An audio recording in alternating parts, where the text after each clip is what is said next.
The war had ended 3 days ago, but Dane Carter was still drifting through space like a ghost. His small scout ship was running low on fuel, food, and oxygen. He had no home to return to, no command left to follow. He was just one of the last human soldiers who survived the final battle.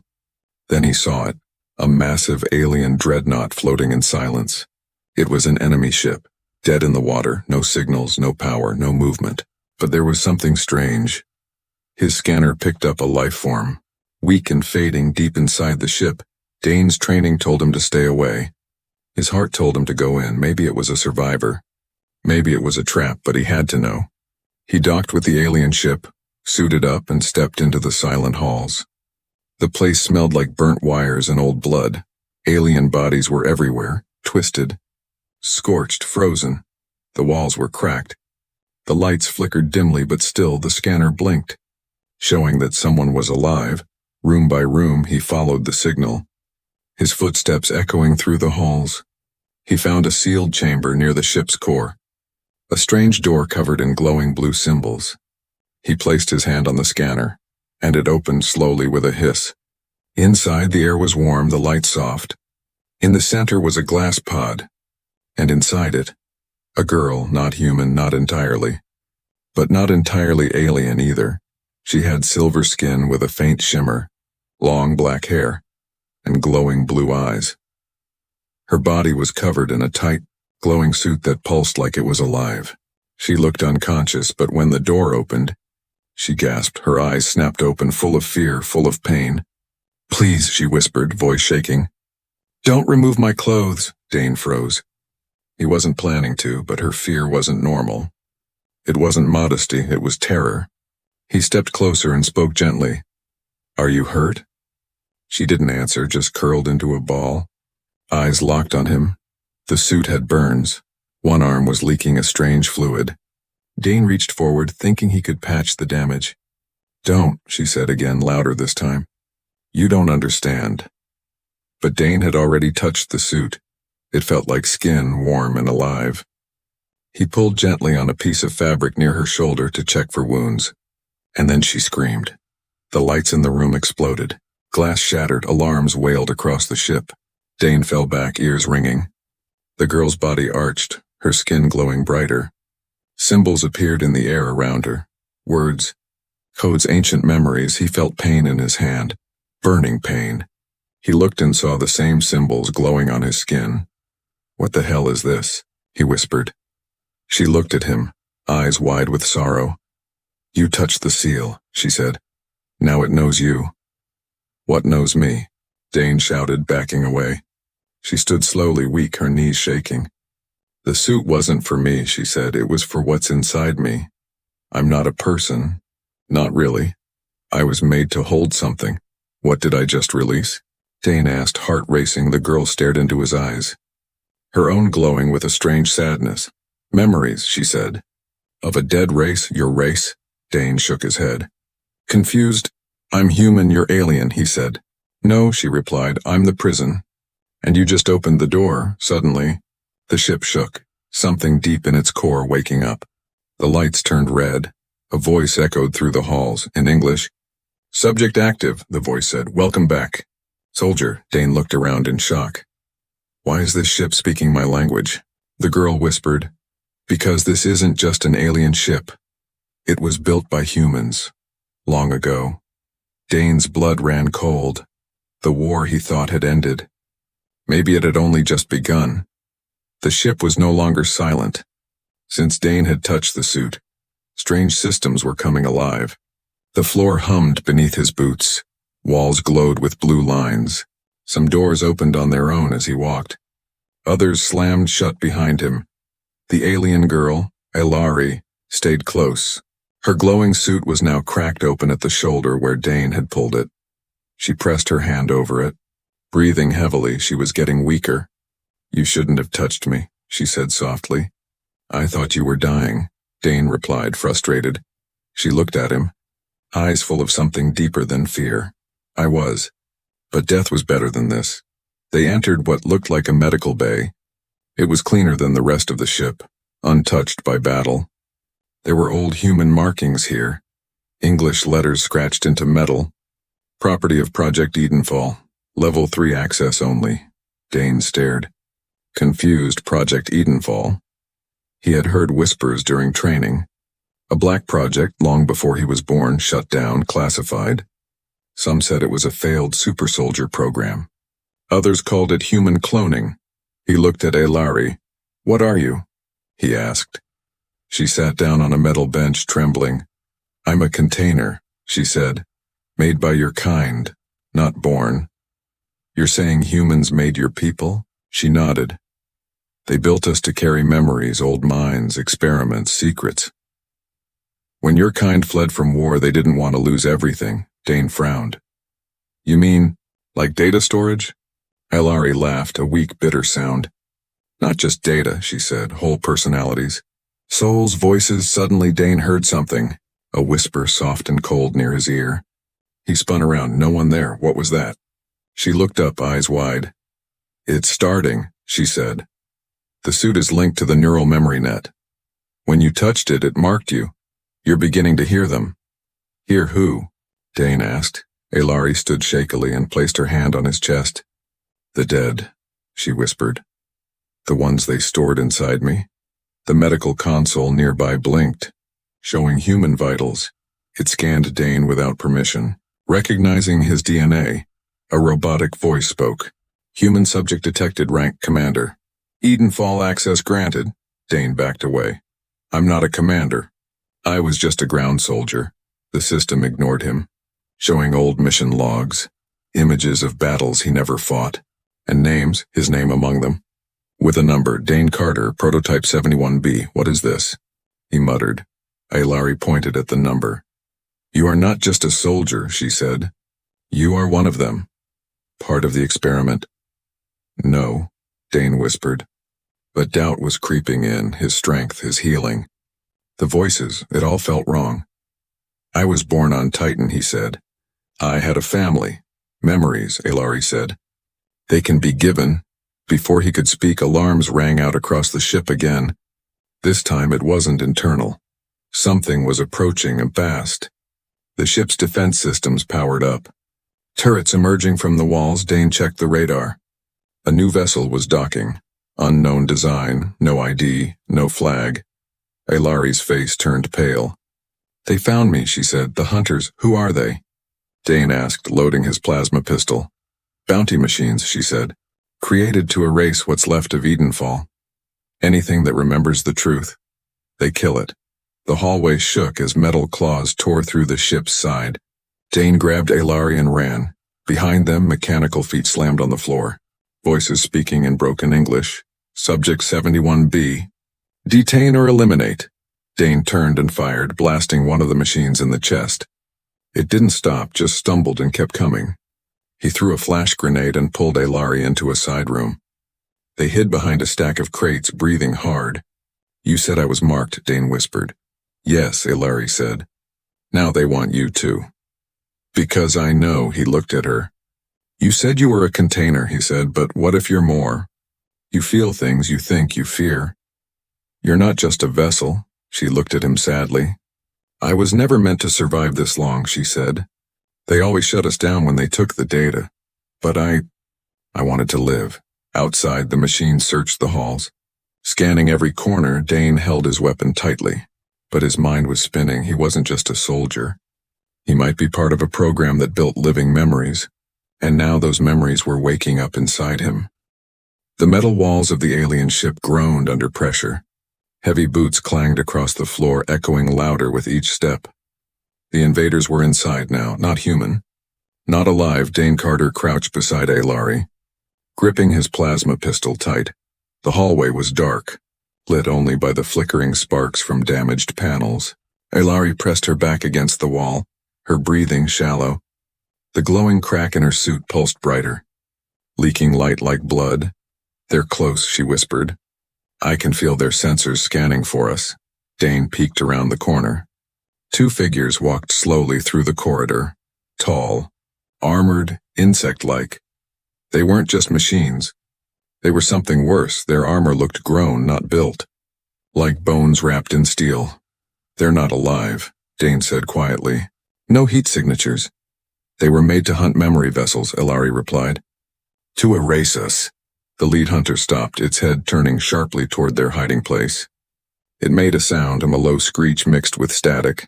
Then it spoke in a distorted voice. Subject 71B. You're incompatible. Dane didn't wait. He fired 2 plasma shots, both hitting the creature's chest. But instead of falling, the hunter absorbed the energy. Glowing for a second before charging, "Run!" Dane shouted, pulling Ilari with him down the side hallway. The ship responded, doors sliding open as if guiding them. It still recognized Dane's DNA, helping him. But the hunters were fast, too fast. One of them launched a cable from its arm. Wrapping around Dane's leg, he fell hard, his weapon skidding away. The hunter reeled him in like a fish, metal claws clicking with hunger.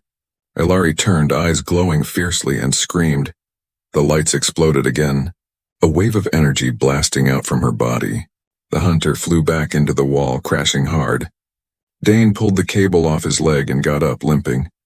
"You did that?" he asked, shocked. Ilari looked weak but nodded. "The memories inside me," she said. "They remember how to fight." They found a sealed room at the end of the hall. A control chamber. Dane slammed the door shut and locked it with his command code. The room lit up with soft white lights. Holograms floated in the air. Maps, data streams, DNA models. Ilari touched one of the glowing panels and it changed. Now it showed Earth. Or what was left of it. Cracked, burning, abandoned. "Your world," she whispered. "It was beautiful once." Dane stared at the image. He hadn't seen Earth in years, not since the fall. "I thought we lost the war," he said. "But now I don't know what to believe." A file opened on the screen, titled Edenfall Protocol, Archive 12.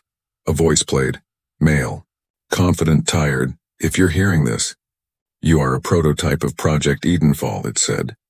"You carry the genetic key to humanity's return." Dane froze. He had heard this voice before, in dreams. In flashes, the voice continued. "We failed not because we were weak, but because we ran from our own creation." "Who is that?" Ilari asked. Dane swallowed hard. "My father," he said, "I think, or the man I was copied from." The screen changed again, showing hundreds of Ilari units. Some were destroyed, others still active, scattered across the galaxy. "They made so many of you," Dane whispered. "Only a few survived," Ilari said. "Most were erased by the hunters." Another alert flashed. The hunters were cutting through the door. They had maybe 1 minute left. "There's an escape pod 2 levels down," Ilari said quickly. "But it's locked by genetic key." Dane looked at his arm. The glowing symbols were back. "Pulsing like a heartbeat, I'll unlock it," he said. "But what happens if they catch us?"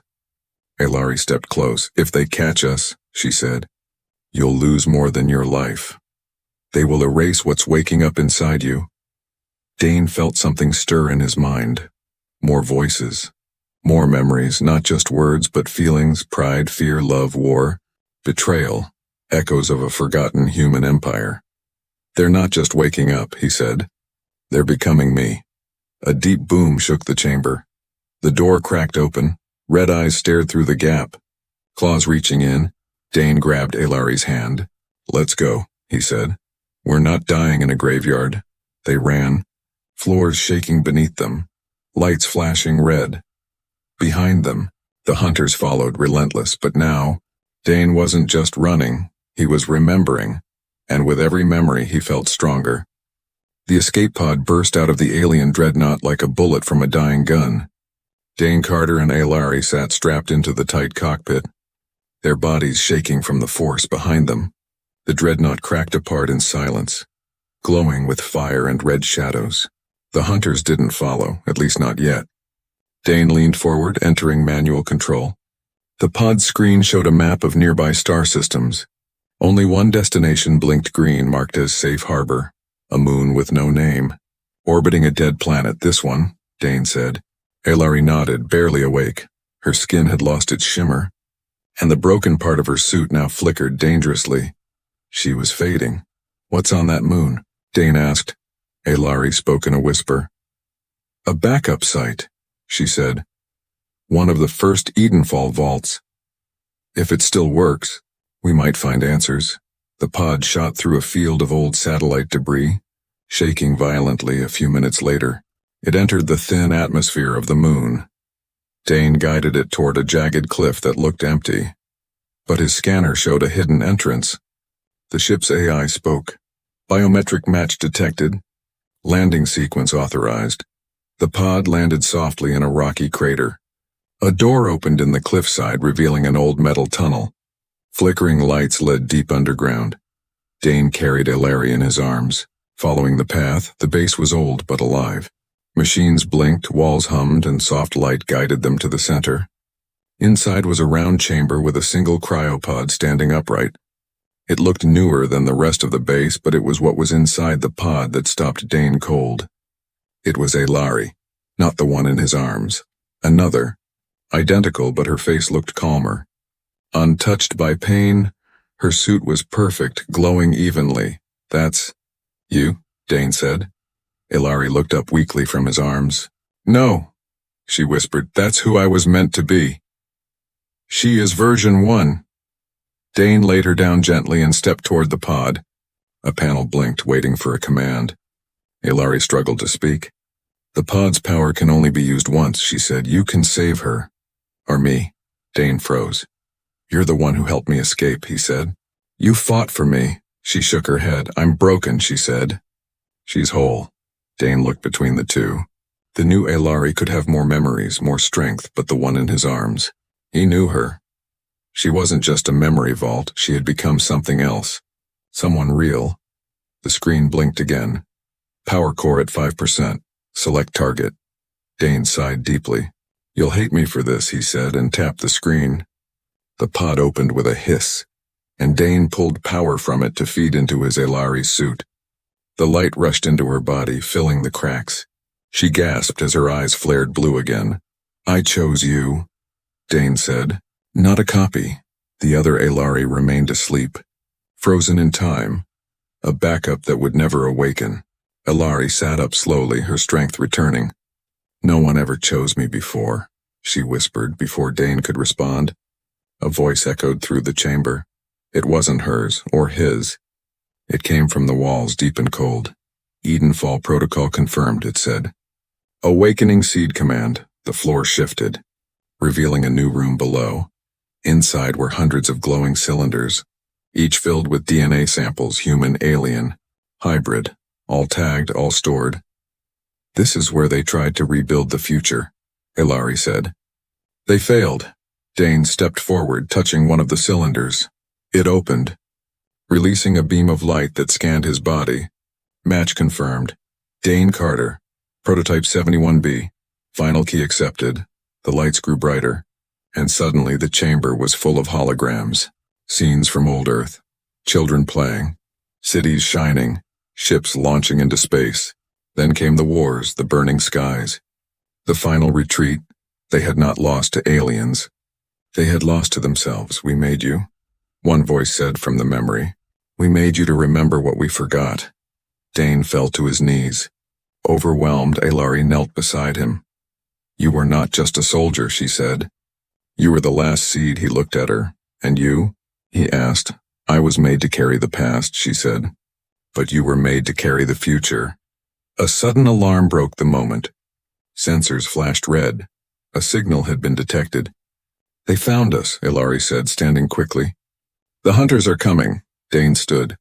His mind clear now. Then we fight, he said. But not just to survive. To wake up the rest. Ilari smiled, her body glowing brighter than ever before. Together, she said. Outside, the sky darkened, ships descending, enemies hunting. But deep underground, something stronger had been reborn. Not just memories, not just lost DNA, but hope. Dane Carter stared at the chamber of memories. The holograms still floated around him, Earth's final days playing over and over. He watched cities burn, skies turn black, oceans boil into steam. But the worst part wasn't the destruction, it was the silence. No alien invasion. No enemy ships, just humans turning on themselves and then choosing to disappear. They erased their own world, Dane whispered. Ilari stood beside him, her hand gripping his tightly. It wasn't the enemy who ended Earth, she said. It was fear. Behind them a soft chime echoed from the frozen pod. The backup Alari, the one Dane didn't awaken, began to stir. The pod glowed red, then blue, then opened slowly with a sigh. She's waking up, Alari said, eyes wide. I thought she didn't have enough power. Dane stepped closer as the second Alari opened her eyes. She blinked once, then looked at him and then smiled. Hello, Dane Carter, she said in perfect English. I remember you, Dane froze. Do I know you? He asked. Not yet, she said. But I remember every version of you. My name is Alira. Alari watched silently. Unsure, Alira stepped out of the pod with steady grace. Her movements were smoother, sharper, like a well-tuned machine. But her smile was warm, human, almost too perfect.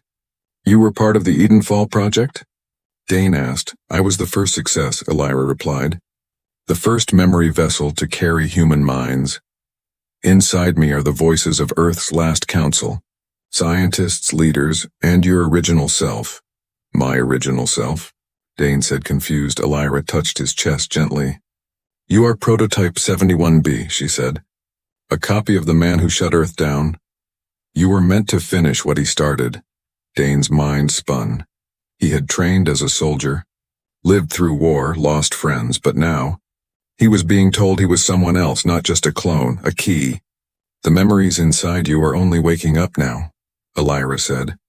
You've been locked, dormant for years. You were hidden among the ranks of soldiers. Waiting. Waiting for what? Dane asked. For the right moment, Alira said. For the right person to open the door. Her eyes flicked toward Alari. Alari frowned. You think this was planned? She asked. Alira nodded. You were designed to bond with him, she said. To trigger the awakening. Dane stepped back, feeling sick. So none of this was real? He asked. Not the war, not us. Alira's smile faded slightly. The war was real, she said. But your choices now will shape what comes next. She gestured toward a console. It lit up, showing an ancient code. Seed command, locked. This command will reawaken the Edenfall archives hidden across the stars, she said. Thousands of memory vaults, billions of lives, history, knowledge. But to unlock it, she continued, you must merge. Merge? Dane asked. Alira pointed to Alari. She holds the last encryption key, she said. It's buried in her neural net. To access it, you must connect your mind with hers. But if I do that, Dane started. You'll lose yourself, Alari finished, voice shaking. The memories will overwrite your body, Alira said. You will become the voice of Edenfall. Dane's heart pounded. So that was it. The final purpose, the truth about Earth's fall. Not a battle lost, but a reset, a sacrifice made in secret, so that one man could one day light the fire again. I don't want to lose myself, Dane said quietly. Alira tilted her head. But you are not just Dane Carter, she said. You are the last echo of 1,000 lives. You are what we left behind. Alari stepped forward, her hand trembling in his. You don't have to do this, she whispered. You can run, forget it all, start a new life somewhere. Dane looked at her, really looked at her. She wasn't just a vessel anymore. She had laughed, cried, bled, fought beside him. She had become real. I chose you once, he said. I'll choose you again. He stepped toward the console and placed his hand on the scanner. It lit up, reading his DNA. Command authorization ready, the machine said. Alari looked at him one last time, her eyes full of sadness and something more, in love. She leaned in and kissed him gently. Goodbye, she whispered. Dane closed his eyes and activated the merge. Pain flooded his body, voices screaming inside his mind. Memories, languages, faces, all crashing into him. And then silence. He opened his eyes. But he wasn't Dane anymore. He was all of them. He was the voice of humanity. And it was time to wake the stars. Silence filled the chamber. The console stopped glowing, the lights dimmed. Dane Carter stood in the center. But he no longer breathed like a soldier. He stood perfectly still. Eyes closed, hands at his sides. Alari stepped closer, her voice trembling. Dane? His eyes opened, glowing bright gold. She gasped. There was something new inside them. Not just light, but memory, age, and weight. The weight of billions. I remember, he said softly. Not just one voice, but many echoed through his words. Old generals, scientists, children, mothers, fathers, dreamers, all speaking through him. Elira stepped forward. Her posture still calm and perfect. You activated the Edenfall merge, she said. But you are still yourself. Dane nodded slowly. I didn't let them erase me, he said. I welcomed them. He looked down at his hand. They glowed faintly, small flickers of light moving under the skin. He could hear voices whispering, guiding, but not controlling. I am not the past, he said. I am the bridge. Ilari reached out and touched his chest. His heart still beat beneath her fingers. You're still warm, she whispered. I thought I lost you. Dane smiled gently. You saved me, he said. More than once, Ilari blinked, fighting back emotion. You're not just a soldier now, she said. You're a library. I'm not just here to remember, Dane replied. I'm here to choose what comes next. But Ilira stepped forward, her face more serious. You must act quickly, she said. The hunters are coming. This place has already sent a signal, and they will not allow Edenfall to return. Dane turned toward the console, now showing a star map. Dots blinked across galaxies, hidden Edenfall vaults, forgotten bases, sleeping mines. Each one needed activation. Each one held pieces of lost humanity. We could rebuild everything, Dane said. History, art, medicine, science, even Earth. He looked at Ilari. We could make it better this time. But Ilira's eyes narrowed. You have a second choice, she said. There is a failsafe. If you trigger it, all the memories will be deleted permanently. Ilari flinched. Why would we do that? She asked. Ilira's voice was calm but cold. Because some memories are too dangerous to wake. Dane stared at the screen. Wars, betrayals, weapons. They were all part of Edenfall too. He remembered cities destroyed by human pride. Voices whispering, we deserve another chance, and others whispering, we deserve extinction. He turned to Ilira. You're afraid, he said. I was built to remember, she replied.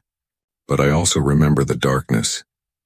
If we bring back Edenfall, we might bring back the same mistakes. Dane stood between two paths. One button would light up the galaxy with hope, knowledge, rebirth. The other would erase the past forever, setting humanity free to start without memory. Ilari took his hand. What do you feel? She asked. He closed his eyes. Inside his mind were thousands of lives. Some were cruel, some wise, some foolish, some kind. I feel everything, he said. And I think we're not perfect, but we are worth saving. He turned to the console and raised his hand. The system asked, rebuild or erase? Dane looked at Ilari. You made me remember how to feel, he said. Not just what we were, but what we could be. He pressed rebuild. The chamber shook with energy, light spreading through the moon's surface. A pulse shot into space, a signal lighting up stars. In distant corners of the galaxy, old machines stirred. Vaults opened, codes unlocked, humanity was waking. Ilira smiled for the first time. Then it begins again, she said. But her body trembled, her voice glitching. The merge was meant for one. Her systems overloaded, too many keys active. Too much power. She looked at Dane and whispered, thank you for choosing. Then she collapsed, her body shutting down peacefully. Dane rushed to her, catching her before she hit the ground. She gave everything, Ilari said softly. She was part of this too. Dane laid Ilira's body gently on the floor. She remembered, he said, so we could move forward. Outside, the sky above the moon began to change. Satellites powered up. Old stations blinked back to life. Ships lost for centuries began to receive new instructions. A voice echoed across the stars, spoken in 1,000 languages. Humanity is not gone, only sleeping. And we are awake now. Ilari leaned into Dane's shoulder. What happens next? She asked. Dane looked up at the stars. We find the rest, he said. We bring them home. The stars were no longer quiet across the galaxy.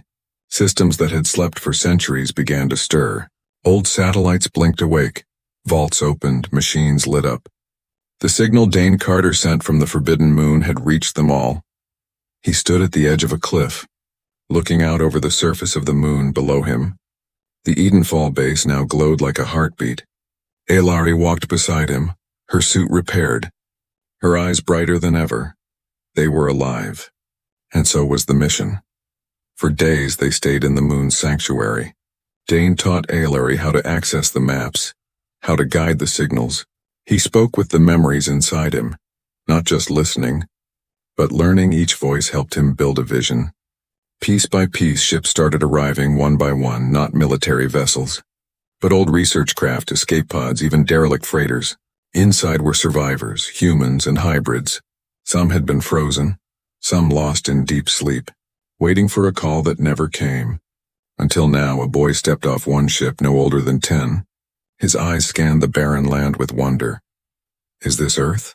he asked. Dane knelt beside him, smiling.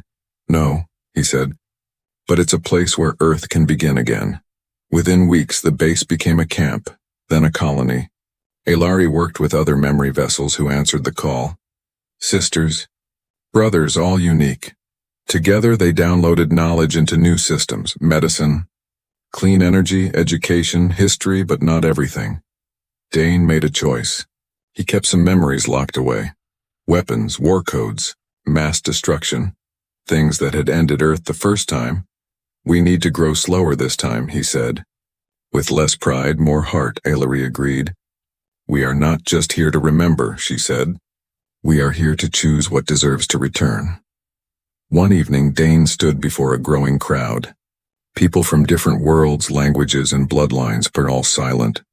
All listening. He spoke not as a soldier, but as a bridge between the past and the future.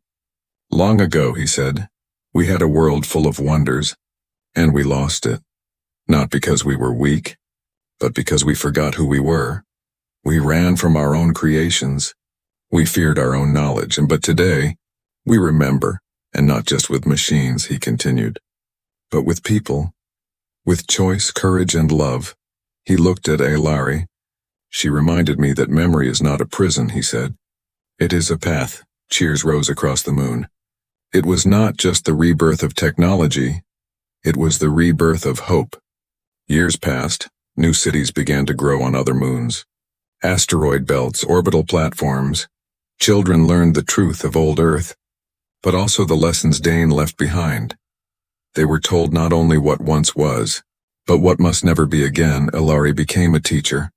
She told stories of her time in the dark ship, of the broken suit, of the human who chose her.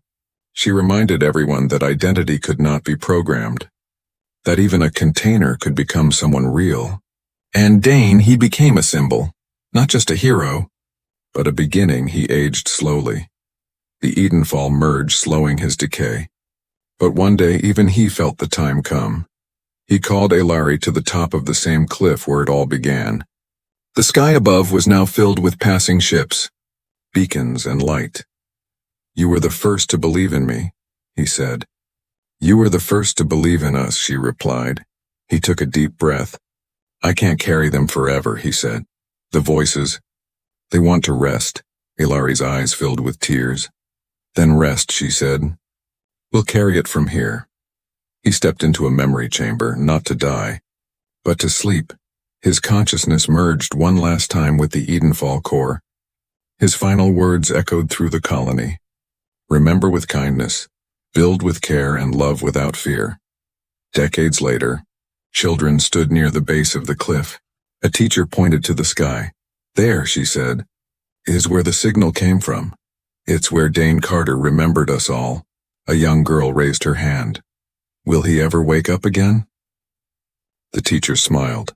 "Only if we forget," she said. "But as long as we remember, he can rest far beyond the moon in the dark of space." Stars blinked like old eyes watching new dreams, and in the silence between them something warm stirred. Not data, not war, not machines, but a single spark of belief that even after death humanity can rise again.